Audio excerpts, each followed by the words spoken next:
The auditorium was filled to the rafters that day with soldiers preparing to be sent away.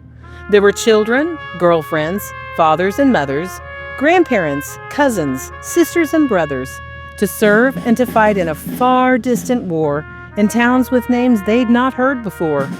Husbands and wives, and those with small tots, held on to each other in each of their spots, feeling feelings of sadness as they would soon part, their fingers entwined, just like their hearts. And there, in the front of that very large space, sat their wise leader with a deep chiseled face. He sat there rock still in the suit he had wore to many other gatherings just like this one before. And from up on the stand, that soldier could see those who would follow commands given by he. As he looked in the faces, he saw the fear of those saying goodbye to the ones they loved dear. And as he watched the children sitting on the knees of the fathers and mothers who would serve overseas, he remembered a time back when his kids were small and the times he had to leave to answer war's call.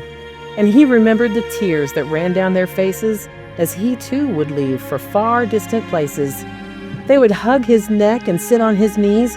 He could still hear their cries and still hear their pleas as they asked him to stay and to snuggle them tight, to help keep them safe when the day turned to night. And just like back then, he wished he knew how to bring some small comfort to these families now. But how do you explain why a soldier will go and leave those they love to serve those they don't know? When the music had ended, it was his turn to stand, and he stood at that podium with his speech in his hand. But then he heard a voice from inside his head. "Tell them the story," the still small voice said. That soldier, he spoke to those kids there that day. He said, "Kids, listen close to the words I will say. I'd like to tell you a story that I promise is true. It's about some real heroes that the world never knew.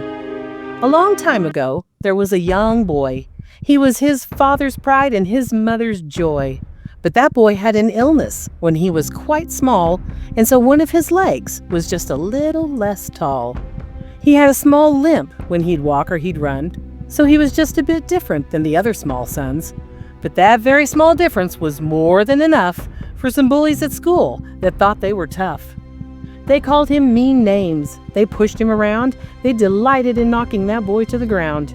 They spent all their time at recess each day making that little boy sad in some other mean way. And being as he was much smaller, you see, that boy felt quite helpless when they bullied he. But the thing of most worth that they took from that boy was that they took his happiness and they stole his joy. And each night he cried himself to sleep in his bed. He felt sad and scared and alone in his head. And he began to see the world as cruel, mean, and cold. But soon, a miracle in this young boy's life would unfold. The kids were all out on the schoolyard one day. There should have been laughter and smiling and play. But for our boy with the leg just a little less tall, there were names and kicks and a trip and a fall. He was trapped by those bullies on that small playground yard. They were yelling mean names. They were hitting him hard. One of their fists caught the boy in his eye, and he laid on that ground and he started to cry. And as he laid there that day, all alone on that ground, with all of those bullies standing there all around, he said a small word. It was barely a yelp. It was all he could do. He simply said, "Help." And the next thing he knew, he heard a loud noise. A clear voice yelled out at those large bully boys. "Leave him alone," he heard a voice say. "That boy is our friend. You won't treat him that way." It was two older kids from a much higher grade, and he saw the large shadows those older kids made.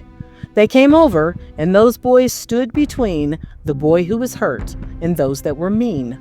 And that small bully boy saw those heroes so near, they refused to back down.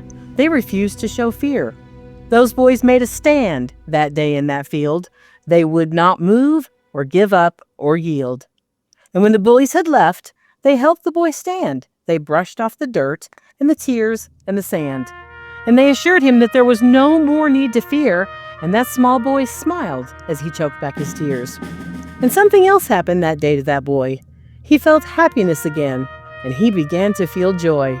The greatest gift that small boy was shown was that somebody cared, and he wasn't alone.